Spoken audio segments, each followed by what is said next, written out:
Halo teman-teman ATLM Indonesia. Nah, kali ini kita membahas kajian khusus ya mengenai hematologi dasar di channel ATLM Indonesia, yaitu alat bantu untuk pemeriksaan LED metode Westergren.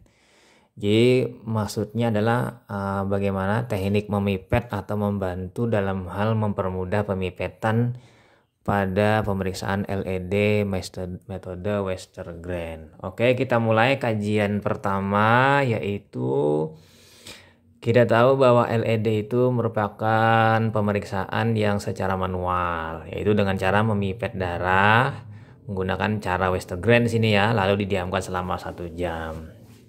Nah, di sini kita tahu semua bahwa memipet hingga sampai tanda 0 pada pipet Westergren itu merupakan hal yang terhebat saat kuliah, ya kan, praktikum hematologi sampai tanda 0. Jadi di sini yang perlu kita ketahui, dengan tepat tanda 0 kita mudah untuk membaca hasil LED, dan juga peluang untuk mendapatkan nilai LED lebih tinggi itu lebih banyak ketimbang misalnya mulai dari 50 atau mulai dari 30. Nah, kalau dari 0 kan peluangnya lebih tinggi untuk mendapatkan nilai LED. Oke, mari kita simak pada gambar berikut ini. Telah saya siapkan, ini ada 3 jenis ya alat bantu isap. Nah, kita tahu bahwa pada prinsipnya untuk pengisapan darah menggunakan PV Westergren itu dibantu dengan pertama bola isap, ya sesuai gambar ya, yang lancip. Yang kedua bola isap cabang dan shiring dengan blue tip. Nah, ini yang nomor 1 kan, yang bola isap lancip. Yang ini bola isap cabang, sementara yang ketiga ini adalah shiring dengan blue tip. Nah, yang jadi pertanyaan, manakah yang paling terbaik dan mudah digunakan? Oke, kita bahas konsepnya yang di kajian kedua. Pertama yaitu bola isap lancip. Ini sulit digunakan karena karet tidak menyatu dengan pipet dan tidak ada mengisap atau menurunkan cairan. Jadi ini agak sulit-sulit ya. Ini skill tingkat tinggi yang mampu memakai alat ini dengan kecepatan tangan kanan dan kiri yang terintegrasi. Tapi ini tidak perlu mesti 0 ya, titik awalnya yang penting terisap, kemudian tancapkan di karetnya lalu dijepit. Sudah selesai. Jadi pernah melihat ada di suatu lab memakai alat ini memipet dengan cepat dan lebih cepat selesai dibandingkan memakai alat bantu lain. Jadi dengan terbiasa sudah mahir tingkat tinggi, maka ini mengerjakan LED misalnya 10 sampai 20 mungkin setengah waktunya dibandingkan memeriksa dengan alat bantu yang lain. Jadi ini memungkinkan skillnya sudah tingkat tinggi. Kemudian kajian yang ketiga kita pindah ke bola isap cabang. Ya, ini bola isap ini paling banyak digunakan untuk kimia ya, kimia analitik atau kimia air makanan minuman untuk memipet reagen kimia. Alat ini idealnya untuk mengisap cairan menggunakan pipet pada kimia. Namun aplikasi LED dapat digunakan. Adanya bagian cabang mampu menurunkan cairan dan bagian atas untuk mengisap. Jadi bagian cabangnya itu untuk menurunkan, ya kan, sementara yang bagian atasnya itu untuk menaikkan cairan. Nah, penggunaan bola isap ini hampir 90% semua ATLM bisa dan pernah memakai. Bahkan mungkin 100% ya. Tapi tingkat kemahirannya nanti yang berbeda-beda. Nah, untuk kelemahan cara ini, bila bola isap sudah lama dan tua, ya kan, sudah kelamaan dipakai dan karetnya sudah tidak elastis lagi, maka daya isapnya menurun bahkan bocor, sehingga perlu membeli yang baru. Jadi kejadian-kejadian yang turun sendiri pada saat kita mengisapnya ini karena akibat bola isapnya sudah tidak baik lagi atau bocor. sehingga tidak vakum lagi dan turun sendiri cairannya. Nah, oke, kita masuk kajian yang keempat, yaitu ini adalah yang alat ketiga, shearing dengan karet dan blue tip. Jadi caranya di sini dengan cara menggabungkan antara shearing disambung dengan karet, ya kan,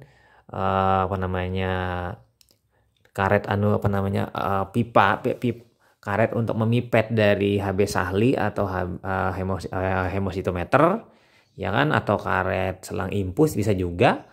Kemudian disambungkan ujungnya dengan blue tip. Pastikan blue tipnya ini masih bagus. Nah, cara ini paling efektif ya untuk mengisap darah ke dalam tabung Westergren, karena pengisapan menggunakan thorax shearing jauh lebih mudah, akurasi dan tepat.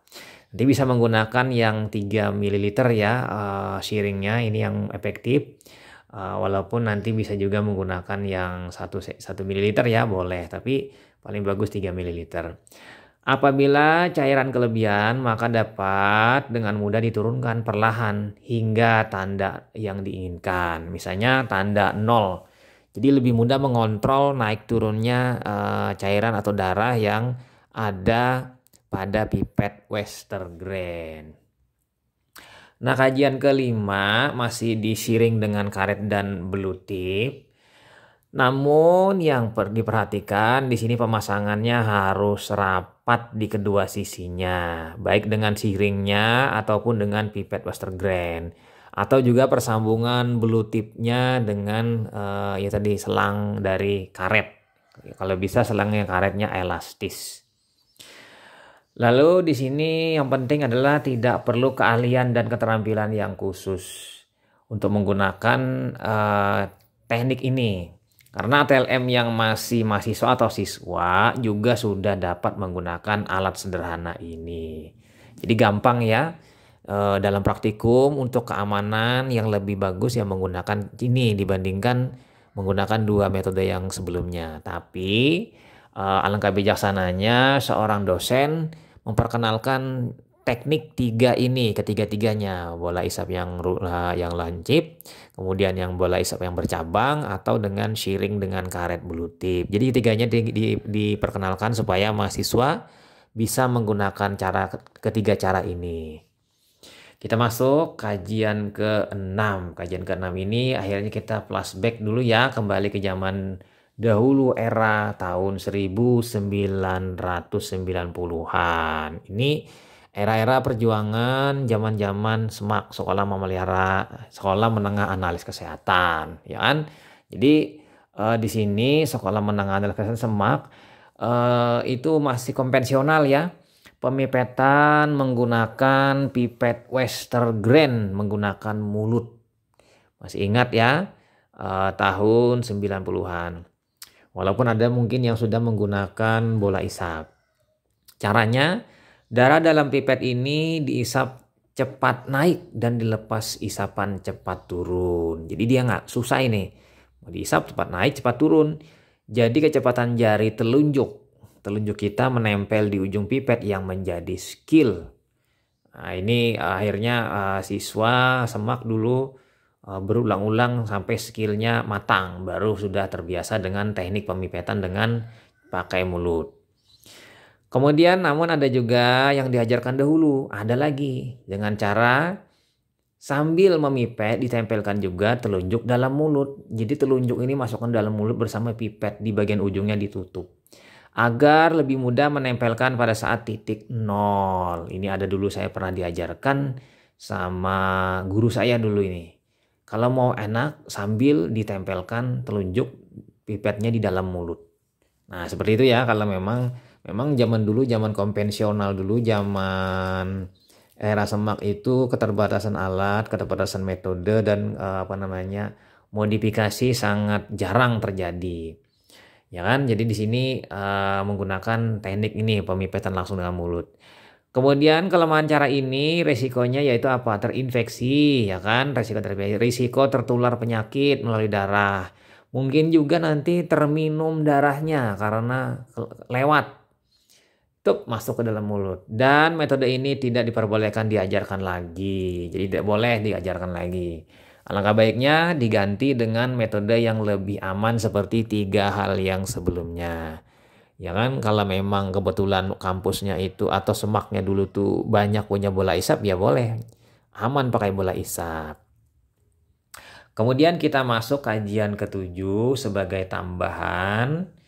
Nah, di sini biasanya di rak Westergren itu menggunakan karet ya untuk menempatkan pipet bawaan. Namun kadang cukup keras karet yang di bawah yang tempat menempelkan ujung bawah pipet tadi. Sehingga darah akan merembes atau turun saat pipet dipasang. Nah, ini kadang-kadang menjengkelkan karena kita sudah merasa sudah masang, begitu dilepas ternyata jatuh dan darahnya keluar. Di hal ini terlebih bila sudah lama kita menempelkannya. Nah, jadi bagaimana pemecahannya? Jadi upaya menghindari darah tadi supaya jangan turun dan istilahnya tertutup rapat bagian bawahnya, yaitu sebaiknya diganti karet yang keras tadi di bawah itu dengan tutup botol pial bekas antibiotik. Biasanya di ruang keperawatan, di ruang perawat itu banyak bekas tutup botol vial ini yang masih bagus. Tapi jangan yang bekas ditusuk oleh perawat tadi untuk menyedot. Biasanya ditusuk sih. Nah, itu akan berlubang dan mungkin resikonya akan jatuh juga cairan karena bocor. Nah, kemudian kelebihannya karet ini lebih elastis dan menutup rapat ujung pipet bawah. Namun jangan gunakan tutup yang pernah ditusuk dengan siring jarum ukuran cukup besar. Misalnya menggunakan jarum yang 5 cc atau 10 cc karena akan menyebabkan lubang dan cairan darah juga akan bocor dan menurun. Nah, seperti yang saya katakan tadi. Kemudian kita masuk kajian yang ke-8, yaitu kajian yang terakhir, yaitu catatan berupa tambahan informasi. Pertama, disarankan bila bekerja dapat menggunakan alas sejenis bahan popok bayi. Merek yang digunakan misalnya Sensi. Jadi ada sejenis alas, itu menghindari tumpahannya menyebar sehingga pada saat tumpahan itu terlokalisir di situ saja. Mengapa? Nah, jadi apabila ada tumpahan darah lebih mudah ditangani dan cukup dilipat saja atau digulung, ya kan? Lalu dibuang ke bak sampah infeksius. Kan mudah seperti itu ya. Kemudian hal lain yang ketiga catatan yaitu karena di bagian atas berwarna putih sehingga mudah dibedakan tumpahan cairan spesimen. Baik bagian bawah tahan tembus air sehingga tidak terbuang cairan keluar mengenai meja atau keramik atau porselin. Jadi apa tadi yang popok tadi itu lebih popok bayi. Ini yang alasnya ini mudah digunakan dan bagian bawahnya kedap air. Nah, kemudian terakhir, namun apabila tidak memakai sebenarnya tidak masalah sih tidak menggunakan ini yang alas tadi karena mengingat mungkin tidak tersedianya logistik ini atau memang laboratoriumnya tidak menerapkan cara ini karena keterbatasan dana ya. Jadi tidak masalah. Mungkin teman-teman bisa memodifikasinya misalnya dengan menggunakan karpet atau apa gitu supaya lebih mudah menyingkirkan apabila darah tertumpah atau cairan tertumpah. Mungkin itu saja tambahannya mengenai alat bantu LED Westergren sebagai catatan terakhir. Semoga materi yang kita bahas kali ini bermanfaat bagi teman-teman. Nantikan video lainnya.